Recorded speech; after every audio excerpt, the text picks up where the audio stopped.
bidasubirwaho rero AFC M23 ihamije ko ishaka kubohora Repubulika ya Demokarasi ya Kongo yose. Amakuru cyangwa ibikomeza kugenda bivuga ko leta ya Kivu ishobora kubaho bishobora kuba bihabanye n'ukuri kwibiri kubera imbere muri AFC M23, aho batangaje ko bafite gahunda yo kubohora Kongo muri rusange, Kongo yose nta na hamwe havuyemo. Ibi byatangajwe na Colonel Nanga, umuyobozi w'ihuriro Alliance Fleuve Congo AFC M23, aho yabitangaje avuga ko bafite inshingano yo kubohora igihugu. Avuga ko bafite inshingano kandi zo kubohora abatuye mu duce babohoye, bakazagerwaho n'imiyoborere myiza.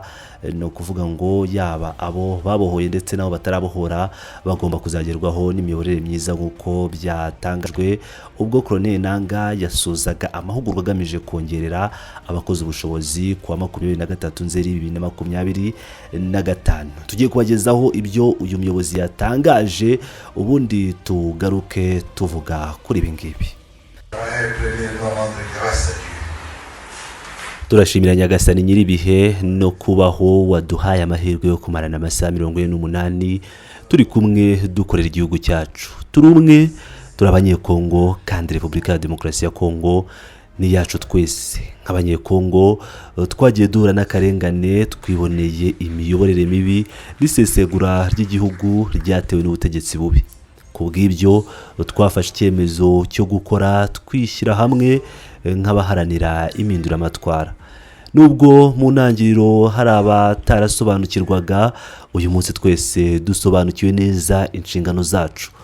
No guharanira ubwigenge bw'igihugu cyacu cyose Repubulika ya Demokarasi ya Kongo, no guharanira ubwisanzure bw'abaturage bayo bose. Izo ni inshingano nyamukuru. Tugeze ku musozo w'inama y'amahugurwa n'amasomo yo kongera ubushobozi. Ku izina rya komisiyo ishinzwe ibikorwa bya politiki n'ubutabazi, turashimira byimazeyo impuguke zose zatangiye izi nyigisho. Turabashimira kuba mwarahaye umwanya wanyu, mukawuduha, mukaduhugura, mukaduha ubushobozi bwo guhindura ibintu. Iyi ni inshingano nyamukuru y'impinduramatwara. Ndashimira mwese mwitabiriye kandi mukemera guhara umwanya wanyu. Ni igikorwa cyerekana ko dushyize hamwe mu kubaka igihugu cyacu. By'umwihariko turabashimira uruhare rwanyu mwishyirwa mu bikorwa ry'iyi gahunda y'amahugurwa y'ubuyobozi n'ubufatanye. Ibisigaye ni ugushyira mu bikorwa ibyo twiyemeje gukora impinduramatwara isesuye, impinduramatwara igamije gukemura impamvu z'ingenzi zateje ibibazo by'igihugu cyacu. Impamvu z'ingenzi zirimo gusenyuka kw'inzego z'igihugu, ikibazo cy'indangamuntu n'icyo kumenya uwo uri we, aho bamwe bacibwa mu gihugu, abandi bakimwa uburenganzira, abandi ntibemerewe kuba abanyekongo. Ikibazo cy'uburegitime, kuko hashize igihe kirekire igihugu kidakora amatora, ntihaboneke inzego zemewe n'amategeko. Ndetse n'ikibazo cya ruswa, imiyoborere mibi n'isesagura ry'amafaranga by'umwihariko ry'ingabo. Niyo mpamvu twiyemeje kuba impinduramatwara izana impinduka zikomeye. Twarabigaragaje mu bikorwa mu mezi 9 ashize. Twerekanye imbere y'isi yose ko abanyekongo bashobora guhindura ibintu. Mu mezi 9 gusa twashoboye gucunga umutekano w'ahantu henshi, cyane cyane i Goma. Mu mezi 9 gusa abaturage babonye amashanyarazi aho mbere byari bidashoboka. Twatangije imishinga y'iterambere ry'imihanda n'imishinga y'ubuhinzi. Twasoje umwaka w'amashuri kandi dutangiza undi mwaka aho guverinoma yari yarananiwe gutanga ingengo y'imari ku banyeshuri. Mu mezi 9 gusa twageze kuri byinshi, aho ubundi byari byananiranye imyaka n'imyaka. Ubu nta kwicwa cyangwa kumeneshwa mu bice byose tugenzura. Ibi bitwemerera kubwira abagenzi bacu abanyekongo bakiri mu kaga k'igihe cyabo cyo kubohorwa kigeze, kandi ko kigiye kuza nta kabuza. birahagije ku buyobozi bwacu bwiyumvamo izi nama zose zatanzwe muri aya mahugurwa kandi bugashyira imbere amahame ya demokarasi ariyo imiyoborere myiza, ubwisanzure, ubumwe n'amahoro.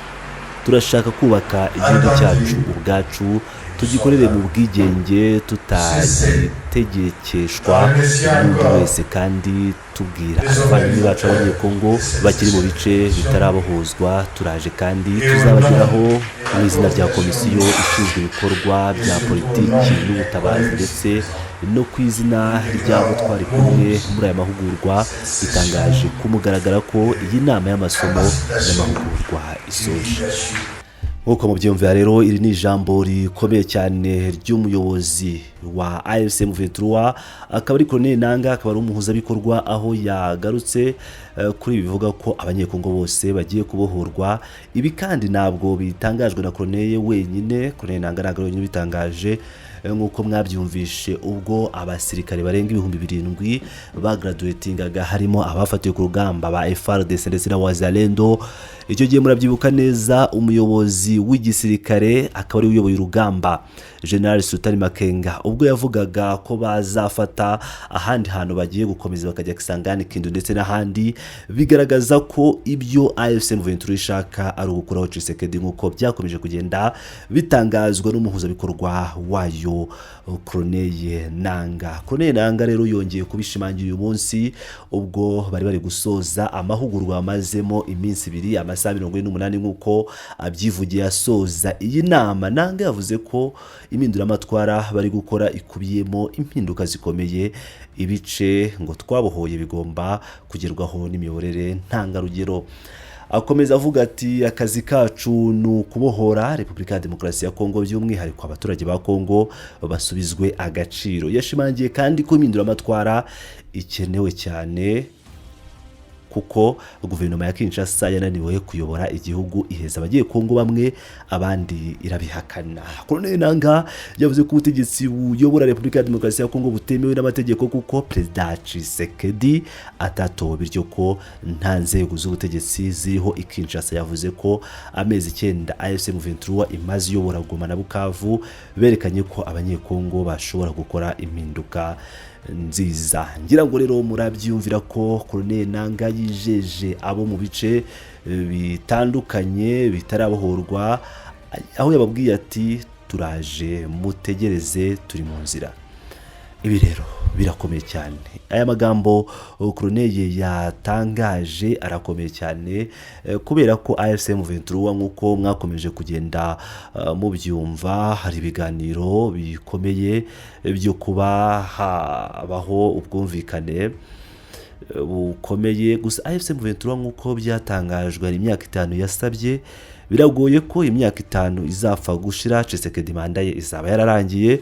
Tshisekedi rero ati, ngira ngo murabizi neza, muri UN yaravuze ati igihari nuko Genocost igomba kuvugwa, Genocost igomba kwemezwa na UN ndetse na Loni, bakemeza ko habaye jenoside yakorewe abakongomani. Ibyo rero bizarangira bite rero? Bakuzi ba Pilot Rwanda turakomeza tubakurikiranire amakuru avugwa hirya no hino mu Rwanda, muri Repubulika ya Demokarasi ya Kongo ndetse no mu karere k'ibiyaga bigari. Mukomeze bare natwe, turabakunda cyane, muri abagaciro gakomeye cyane.